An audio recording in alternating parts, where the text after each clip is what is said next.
Good morning. It has been probably the most leisurely morning since I've been here, but that's because I know it's also the last leisurely morning I'll have because tomorrow will be super early, the next day will be slightly early, so I've been taking my time today because I don't have class till 12:30. I'm gonna go have breakfast here at the hotel. I had planned, if I got my butt moving a little earlier, to go check out the Bellagio Conservatory because yesterday when I went it was super packed. But I don't know if I'm gonna have time for that now. I'll have to see how long breakfast takes. And if I don't feel like I have enough time, then I might just go to the trade show in class and then try to hit up Bellagio Conservatory. After class, then I'm meeting Drew, who is my boss, tonight for dinner, and then getting to bed early. I don't think I've told you why yet, but I will tell you very soon. But yeah, I think I may have mentioned this, maybe not, I don't know. I haven't slept well while I've been here. I don't know if it's the bed and pillows, if it's being in a different place with different noises, but I thought after a couple of nights that would have passed, but it hasn't. So I wake up a lot, even though it tells me I'm getting plenty of hours of sleep. They haven't been good hours of sleep, so that hasn't been fun, but now I need to charge and change my battery, and I'll see you at breakfast.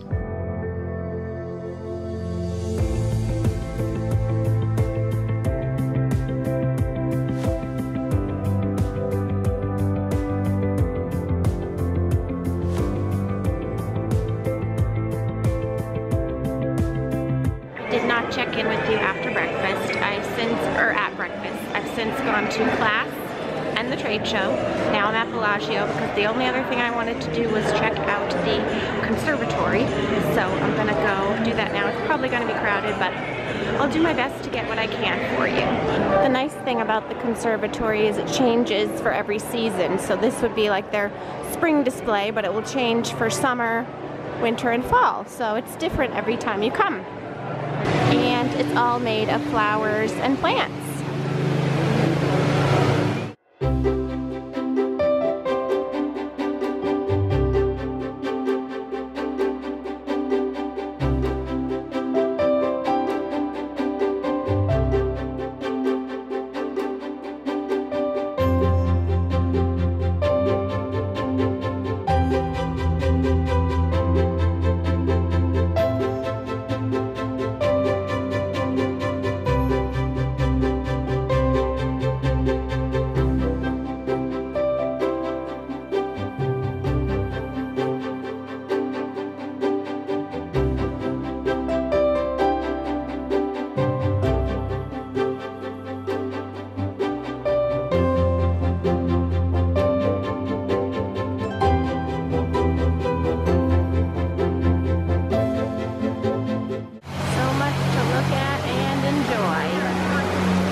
Photos move to the side as opposed to being in the center, and you'll get just as pretty pictures with a lot less people in them for still pictures, especially if you're by yourself. This is definitely one of the nicer hotels in Vegas. All of these beautiful flowers. This is where you check in, but look at behind them. And they've got things like this everywhere. So apparently it's a hot air balloon butterfly theme. Very pretty. So that's that. Hopefully you've got a good idea and feel of what it's like. I always enjoy seeing what it's like every time since it's different every time. But now there probably won't be much more to vlog because I'll be going to dinner with Drew. Won't be vlogging that, but if anything else interesting happens that I need to share with you, I will. Good morning. It is 5:55 a.m. I was up at 5, and actually, if technically I was up much before that because I had the worst sleep yet last night. I woke up a bunch of times, I think because I was worried about not waking up on time, but also, I know this probably seems very silly to say because I'm in the desert, but it was very dry. I wake up with dry mouth. I just feel restless. I don't know if it's the bed or the dryness or what, plus this refrigerator motor is super loud. I don't know. Everything was getting to me last night. I just couldn't get into a deep sleep. But guess I'll make up for my sleep when I get home. But the reason I'm up so early is because I'm going to be taking a bus tour, which leaves 6:30, 6:50-ish, but I have to walk over to Park MGM because that's the closest hotel that they pick up at. And it's going to stop at the Hoover Dam and the Grand Canyon and a couple of other stops along the way. And I've never been to any of those places, so I'm excited for it because I found out there's no class today for some reason, more than there has been in past years. So I'm making the most of the day and seeing some of the sights, which should be fun. And the bus has a tour guide. They provide breakfast and lunch and water, and supposedly it's done by Comedy on Deck. So maybe he'll tell us some funny jokes. I don't know, but I'm gonna show you as much as I can. And I can't remember what else I was gonna say. Oh yeah, I tried to make myself look as awake and presentable as I could, but with no sleep, that was a challenge. So, but now it's time to hit the road. See you in a bit.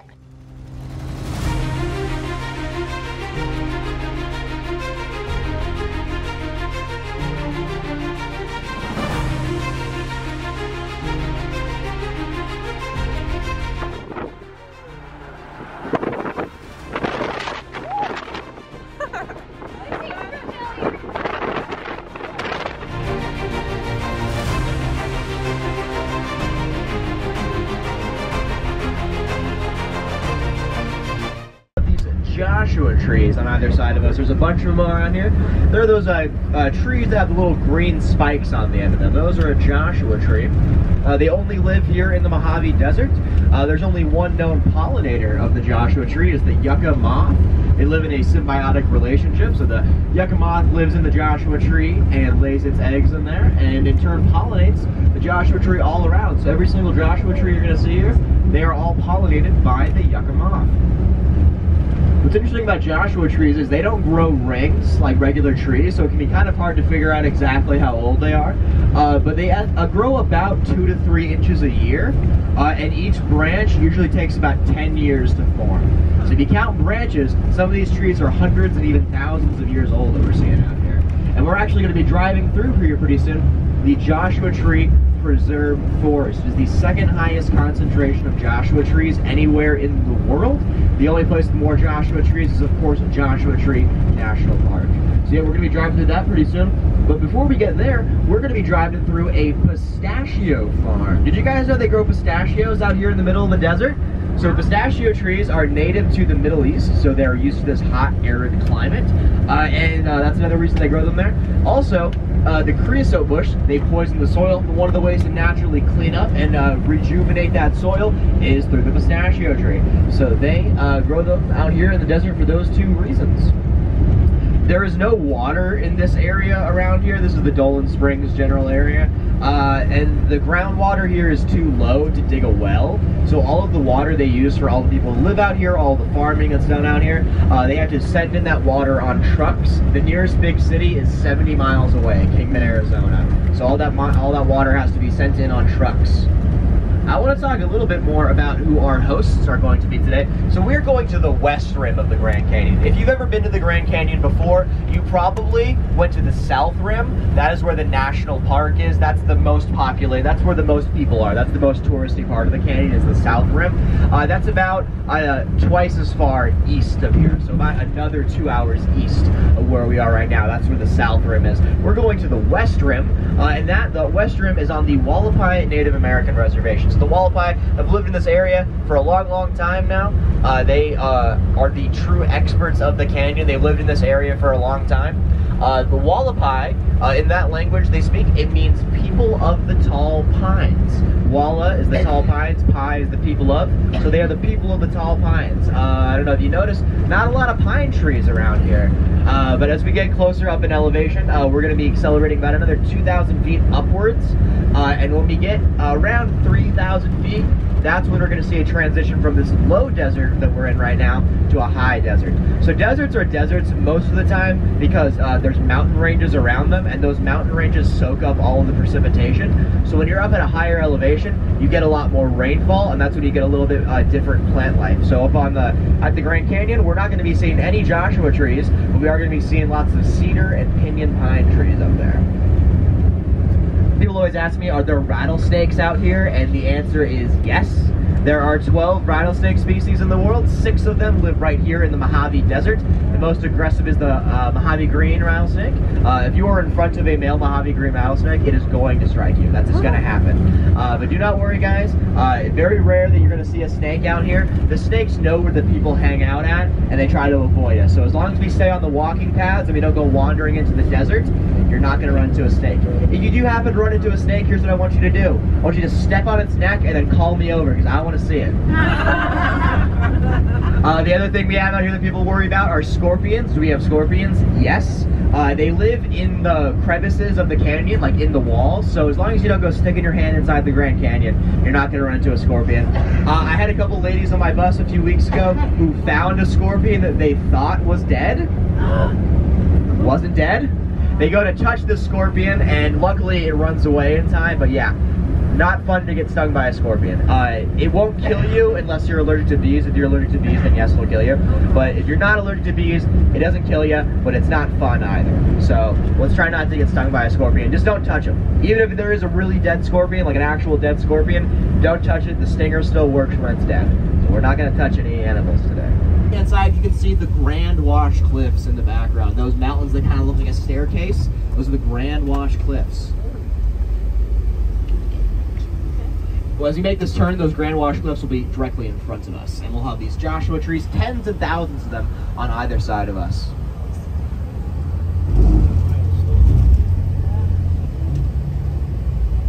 Yeah, some of these taller trees are literally thousands of years old.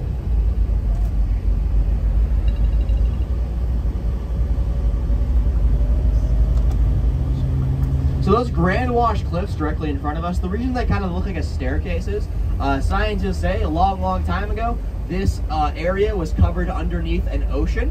And as the ocean line receded west over the years, that kind of carved a staircase step into those mountains. So you'll see a staircase kind of motion on those mountains. Right now they're kind of to the left of us. And if you ever find yourself on the Grand Wash Cliffs, you will be able to see some evidence that there used to be water completely covering this whole area. Up on there they have shark teeth, they have seashells, they have prehistoric fossilized fish of all kinds up on those Grand Wash Cliffs.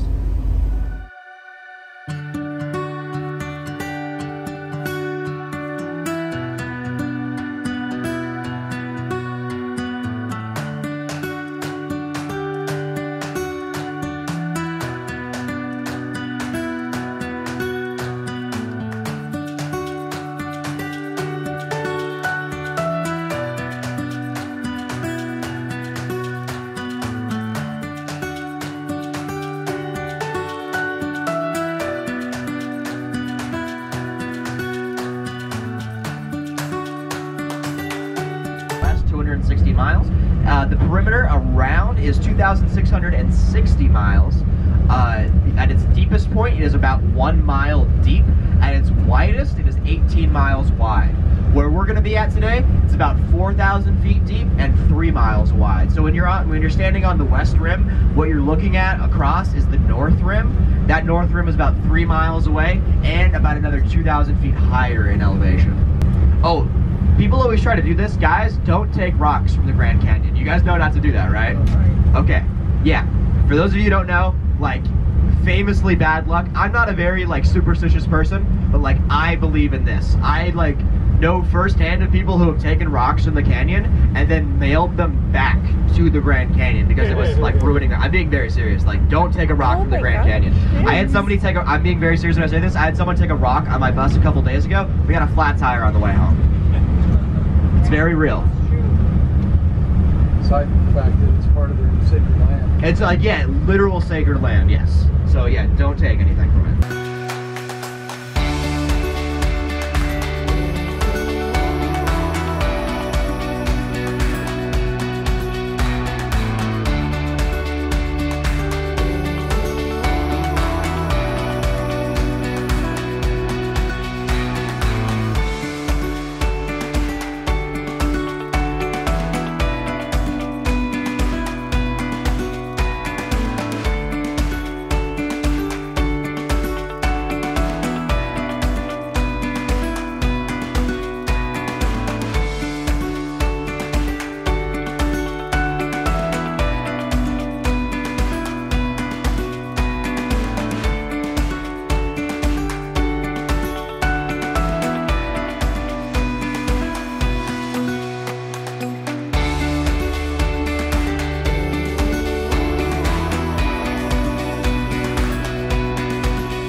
I am back from the Grand Canyon and Hoover Dam. It was a good day, but a long day.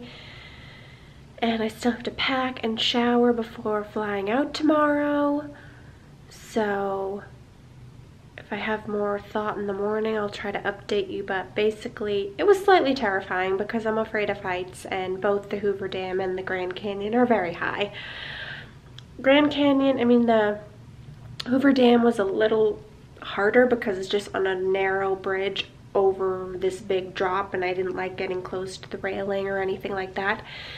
Grand Canyon, we went to 2 different points on the western part of the canyon, Eagle Point and then Guano something. I'm blanking because I'm tired, but I'll put it in the I don't know what I got for video and all that today. I tried to get what I could of video and pictures, but there was also points where I was feeling a little bit nervous because it was rocky terrain. I needed to watch where I was walking. It was high. We did a little climbing, which took me out of my comfort zone because I felt like I was on the edge of the cliff at times. But I did make some new friends from Florida, so that was nice to get to hang with them and meet them and spend the day with them. So that made it better. And the tour guide was great, bus driver was great. So it was all a really good experience. I'll try to link the exact tour I took in the description box in case you're ever interested in checking it out. But I am going to keep it brief for now because I am tired and do have a lot of packing and that to get done in my shower. So still have a couple more hours of stuff to get done. I want to get to bed at a decent time for traveling tomorrow. So I will give you more details either when I'm editing this or when I can, but I will be sure to check in with you. This vlog is not over. You will hear from me again at some point. Good morning. It is travel day, time to go home day. And I just went for Starbucks this morning because it was supposed to be quick and easy, but always leave yourself extra time in Vegas because I went to the one in my hotel and they said, oh, we're closed. So go to the one at MGM Grand, which is a little bit of a walk. So I went there. Of course there was a line, but actually I timed it pretty well because I got in the line before it got to be an even bigger line. And so I got a breakfast sandwich, an iced mocha. I'm gonna sit here and eat and enjoy and then kind of start to get ready to head down and get our cab to the airport. So I may not be checking in with you again till probably tomorrow because by the time I get home tonight, it is going to be probably midnight. So yeah, I'll check in with you tomorrow at home when I'm with Duncan. And man, I'm looking more tired by the day. Can't wait to get back to my bed and pillow and hopefully I'll sleep better. But talk to you soon. Good morning. It is now Monday. I'm getting ready to head to work, but I did want to close out this vlog. Hopefully there's nothing else I needed to say throughout it. I did start importing the footage, but I haven't fully looked at it or started editing it yet. So hopefully I did a good job for you. You'll have to let me know in the comments what you thought. It might be broken up into multiple vlogs because it looks like I may have a fair amount of footage that it could potentially be more than one vlog. But hopefully you'll give it a thumbs up, give me your feedback in the comments. I definitely enjoyed taking you along on my Las Vegas trip. It went much better than I could have expected, and I did enjoy myself. I feel like I fit a lot in, as much as I could anyway. And the only thing is, because we're back earlier in the footage, I said my camera monitor was coming loose and I didn't have a tool to fix it. Well, unfortunately, when I was ingesting the footage, I did notice that when I would be moving, it would be kind of rattling a little bit and make some noise. So I'm hoping that's not too noticeable when I do the final edit and hoping it's not too bothersome to people. But I'm definitely going to have to find my little tool and fix the monitor for any future vlogging. I am going to start maybe looking into getting a new camera, but could be a while because they're expensive. So, and I doubt they're having any sales. But yeah, don't know really what else to say. If there's anything I needed to add, I'll try to pop it in the appropriate places, but hopefully you enjoyed, as I said. I hope to do more vlogging throughout the summer. Don't know when my next travel vlog will be, but they are definitely some of my favorites to do, so hopefully I'll get to do some soon. But thanks for watching. Have a wonderful day, and I will see you soon in another video. Bye.